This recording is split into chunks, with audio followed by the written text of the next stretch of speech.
Koalicioni i organizatave vendore për vëzhgimin e zgjedhjeve Demokracia në Veprim do të jetë prezente në vëzhgimin e zgjedhjeve parlamentare të 7 qershorit përmes një misioni vendor të vëzhgimit që do të mbulojë të gjitha komponentët kryesor të procesit zgjedhor, duke nisur nga administrimi i procesit zgjedhor, përkatësisht puna e KQZ-s, PZAP-s dhe Gjykatës Supreme, tek fushata zgjedhore e cila fillon sot, deri tek dita e zgjedhjeve, numërimi i votave për kandidat, përkatësisht puna e qendrave komunale të numërimit, si dhe trajtimi i ankesave zgjedhore në fund të procesit zgjedhor. Në këtë kuadër, Demokracia në Veprim ka monitoruar deri më tani vazhdimisht punën dhe performancën e institucioneve përgjegjëse për organizimin dhe administrimin e zgjedhjeve, përfshirë pra KQZ-n, PZAP-n dhe Gjykatën Supreme. Me fillimin zyrtar të fushatës zgjedhore sot, ndonse para fushata ka kohë që ka filluar, Demokracia në Veprim do ta monitoroj këtë periudhë në kuadër të 3 niveleve të ndryshme. Fillimisht, Demokracia në Veprim do të monitoroj rrjetet sociale përkatësisht shpenzimet dhe aktivitetin online të subjekteve politike dhe të gjithë kandidatëve të partive kryesore, me fokus të veçantë tek shuma e parave që do të investohet për sponsorizim në rrjetet sociale, lloji i postimeve, promovimi i kandidatëve për deputet, si dhe përgjithsisht trendet e komunikimit online gjatë fushatës. Komponent e veçantë e misionit tonë të vëzhgimit do të jetë edhe monitorimi i dezinformimit dhe përmbajtjeve tjera problematike në sferën digjitale. Në këtë drejtim, Demokracia në Veprim do të monitorojë gjuhën e urrëtijes, rastet e dezinformimit, lajmeve të rreme, përmbajtjeve manipuluese dhe trendeve tjera kryesore të komunikimit në rrjetet sociale dhe media tjera online gjatë periudhës së fushatës. Në të njëjtën kohë, gjatë periudhës së fushatës zyrtare, Demokracia në Veprim do të monitorojë sistematikisht mediat në vend, duke përfshirë këtu 11 televizione, 9 prej cilave janë televizione shqiptare, përfshirë këtu RTK1, KTV, Radio Televizioni 21, Klan Kosova, RTV Dugagjini, T7, Kanal 10, TVN dhe ATV, si dhe 2 televizione tjera në gjuhën serbe, përkatësisht RTK2 dhe TV Puls. Monitorimi jonë do të përfshijë të gjitha kronikat zgjedhore brenda edicioneve qendrore të lajmeve, debate televizive cilat organizohen gjatë orarit prime time, si dhe vlerësimin e kohës së transmetimit që u dedikohet kandidatëve që garojnë në zgjedhje.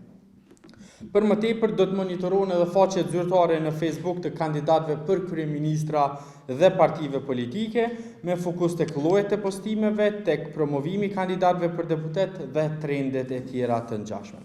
Për më tepër, Demokracia në Veprim do ta monitorojë edhe punën e Komisionit të Pavarur të Mediave për ta parë nivelin e respektimit të procedurave dhe të trajtimit të rasteve eventuale të shkeljeve. Sa i përket ditës së zgjedhjeve, Demokracia në Veprim do të ketë të angazhuar 550 vëzhgues në terren, të cilët do të jenë të shpërndarë në gjitha komunat. Prej tyre, këta vëzhgues, sipas mostrës përcaktuar përmes metodologjisë së PVT-s që kemi realizuar edhe më herët, Demokracia në Veprim do të mbledhë, do të përpunojë dhëna mbi procedurat e hapjes së vendvotimeve, procesin e votimit, daljen e votuesve, incidentet eventuale, si dhe në përfundim edhe rezultatet për subjektet politike. Gjatë ditës së zgjedhjeve, sikur zakonisht, do të funksionojë qendra operative e DNV-s që përfshin qendrën e dhënave, qendrën mediale dhe qendrën e thirrjeve, cilat do të përpunojnë dhënat e marra nga terreni. Një prej komponentëve 3 të misionit të DNV-s në këto zgjedhje do të jetë monitorimi i procesit të numërimit të votave të kandidatëve nëpër qendra komunale të numërimit, që si komponent vjen radh parë për shkak të nivelit gjithëpërfshirës të misionit, por edhe për shkak të problematikave që kemi parë në proceset e kaluara zgjedhore. Për këtë lloj të monitorimit, Demokracia në Veprim do të angazhojë rreth 100 vëzhgues, të cilët do të shpërndahen në secilën komunë, me secilën komunë që do të ketë minimalisht 2 vëzhgues të DNV-s për gjatë ditës, që do të mbulojnë secilin ndërrim të punës nëpër qendrat komunale, derisa për komunat e mëdha do të ketë numër më të madh të vëzhguesve. Përveç punës në QKN, Demokracia në Veprim do ta monitoroj edhe procedurën që do zhvillohet në qendrën e numërimit dhe të rezultateve, ku trajtohen votat me kusht dhe ku trajtohen edhe votimi jashtë vendit dhe hapa tjerë të procesit. Tani sa i përket gjetjeve tona paraprake para fillimit të fushatës zyrtare që nis sot, ajo çfarë vlen të përmendet është që para fushata përkatësisht ambienti parazgjedhor ka qenë mjaft dinamik, me partitë politike dhe kandidatët e tyre që kanë filluar në fakt aktivitetet e fushatës që nga shpallja e datës së zgjedhjeve e i kanë intensifikuar që nga certifikimi dhe përkatësisht vendimarrja e KQZ-s në lidhje me listat e subjekteve politike. Ajo çfarë bie në sy gjatë kësaj fushate, përveç trendeve të bërit fushat që janë më të ndryshme se sa proceset paraprake zgjedhore, për shkak se kemi një shtrirje më të madhe të partive në aktivitete në terren, janë edhe vendimet qeveritare me impakt financiar. Në këtë drejtim, vendimet e fundit të qeverisë për subvencionimin e linjave ajrore në vlerë prej 2 milion eurove, si dhe vendimi paraprak për ndarjen e shtesave dhe vlerave të njëhershme prej 100 euro për një grup të madh të qytetarëve, besojmë që si të tilla janë vendime të cilat kanë ndikim të drejtë për drejtë negativ në të paktën 2 nivele. Së pari sa i përket parimit të zgjedhjeve të ndershme, si dhe së dyti, e mbasi edhe më e rëndësishme, është ajo e cenimit të garës së barabartë zgjedhore, duke qenë se vendime të tilla rrezikojnë që ta shndrojnë garën zgjedhore për zgjedhjet e 7 qershorit në një garë të pabarabartë ku partia në pushtet përmes shfrytëzimit të resurseve publike krijon avantazh të qartë elektoral. Në anën tjetër, përgjatë periudhës 11 deri më 27 maj, pra deri dje, Demokracia në Veprim përmes organizatave partnere ka monitoruar edhe portalet për të parë nivelin e dezinformimit dhe materialeve tjera problematike në sferën online. Dhe nga monitorimi i 152 portaleve, janë identifikuar në fakt 500.000 artikuj, si dhe 41.000 komente cilat përmbajnë gjuhë të urrejtjes, që përbën 8% të numrit të përgjithshëm të gjitha komenteve.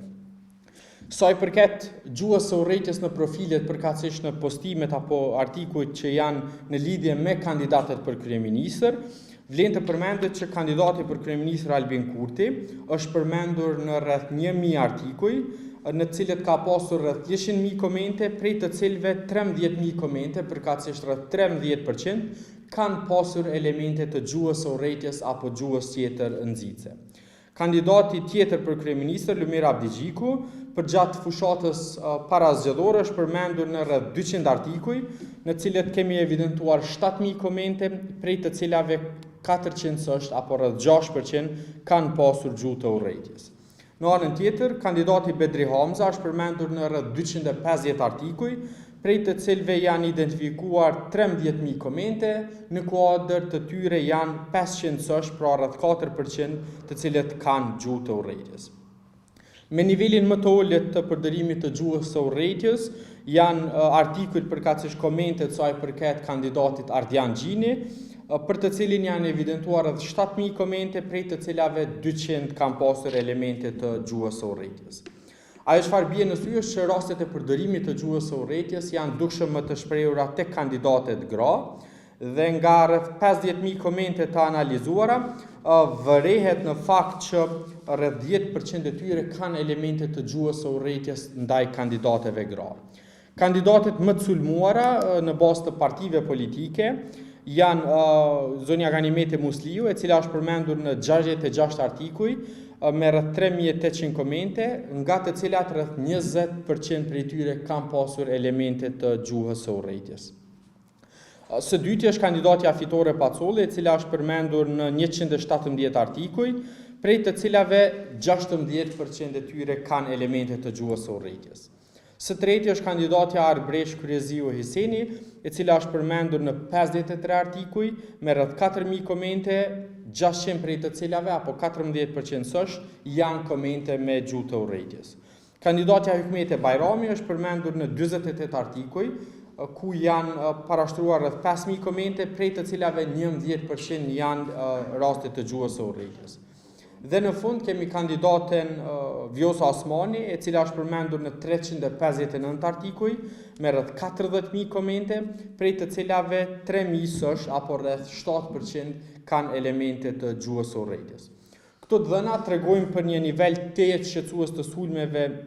ndaj grave kandidate dhe gjuhës së urrejtjes e cila është duke dominuar rrjetet sociale në kuadër të postimeve të bëra edhe nga subjektet politike, edhe nga kandidatët, por edhe nga qytetarët të zakonshëm. Ky është vlerësimi paraprak i DNV-s për periudhën e parafushatës, derisa për mbarvajtjen e fushatës do të ketë konferenca të tjera gjatë periudhës zyrtare të fushatës, kurse për detaje tjera do të njoftoheni me kohë. Atëherë, votimi jashtë vendit është padyshim hallka më e ndjeshme e procesit zgjedhor. Ajo çfarë bie në sy është rregullat cilat vlen në Kosovë, në këtë rast ato që kanë të bëjnë me fshehtsinë e votës, nuk respektohen në kuadër të votimit jashtë vendit dhe përkundër rasteve të shumta që kemi parë që po qarkullojnë në rrjetet sociale ku votues potencial shihen duke plotësuar fletë votime dhe thonë se janë duke i dërguar, ende nuk kemi asnjë inicim të ndonjë procedurë nga ana e prokurorisë në këtë rast, ndonse mbetet e paqartë edhe gama e ndërhyrjes që mund ta bëjë prokuroria në këtë drejtim, për shkak se fotografimi i votës nuk është në mënyrë eksplicite pjesë e kodit penal, pra aty flitet vetëm për cënimin e fshehtsisë së votës, derisa ka pasur një dinamikë të tillë për fotografimin e votës në vendvotim, si formë e cila besohet që është për ta arsyetuar, përkatësisht për ta dëshmuar votën tek skemat potenciale të keqpërdorimit. Në këtë rast, në radhë parë duhet të verifikohet nëse këta persona janë me të vërtetë votues që janë regjistruar për të votuar jashtë vendit, dhe nëse po, unë besoj që duhet të iniciojmë procedura për të parë më thellësisht nëse ky është një trend i manipulimit apo i dëshmimit që është duke u votuar për kandidatë të tillë, dhe nëse po, atëherë duhet që të merreshin masa, e në anën tjetër duhet që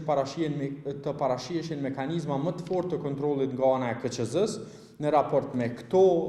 raste, por edhe me raste të tjera të natyrës së ngjashme, pra kur votues kanë deklaruar që ose nuk kanë qenë fletë votime zyrtare të vullosura pa numër serek ose të tjera të ngjashme. Atëherë, në bazë të gjetjeve tona nga vëzhgimi i zgjedhjeve të 28 dhjetorit të vitit të kaluar, por edhe atyre të 9 shkurtit dhe gjitha zgjedhjeve paraprake, ekziston një trend deri në 5% të vendvotimeve në nivel vendi, të cilat karakterizohen me raste të fotografimit të votës, e cilat në masë të madhe gjitha përfundojnë me arrestime nga ana e policisë. Megjithatë, shumica e këtyre rasteve mbesin në procedurë për shkak të kozgjatjes së madhe, por ajo çfarë është e qartë është që përkundër arrestimeve ka raste tepër të rralla kur individ të tillë dënohen, pra për shkak se duhet të dëshmohet nëse ka pasur një lidhje të drejtpërdrejtë me cënimin e fshehtsisë së votimit, por ajo çfarë ka rëndësi është potencohet që këto raste hetohen dhe ndiqen penalisht deri në fund nga ana e prokurorisë, derisa për raste të ngjashme të cilat po ndodhin jashtë vendit e që janë intensifikuar në këtë proces zgjedhor, ende nuk kemi asnjë deklarim zyrtar nga ana e prokurorisë, nëse të paktën janë duke u hetuar, e që ne bëjmë thirrje në fakt që raste të tilla të hetohen në mënyrë që të sqarohet se a kemi të bëjmë me skema të manipulimit apo me raste kur dikush edhe mund të mos jetë fare votues, por bëhet se po e poston fotografinë e tij apo të saj në rrjetet sociale.